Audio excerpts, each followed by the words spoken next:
So now that we've talked about the concept of disaster recovery on AWS, let's review some scenarios to see how well you have absorbed this material.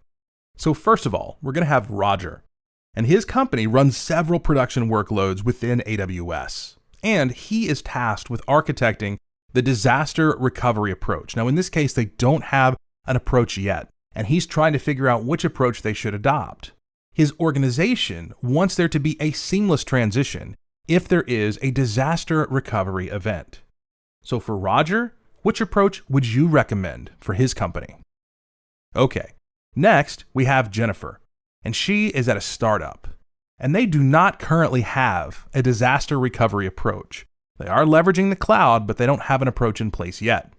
And for her company, the goal here is to minimize cost, and that's going to be more critical than minimizing the RTO, or recovery time objective. So in the case of Jennifer and her company, which approach would you recommend?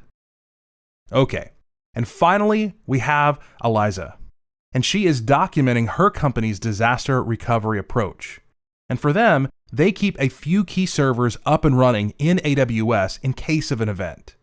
And these servers have some smaller instance types than what you would normally have within a production environment. So in this case, if she's trying to document this, which disaster recovery approach most closely matches this scenario?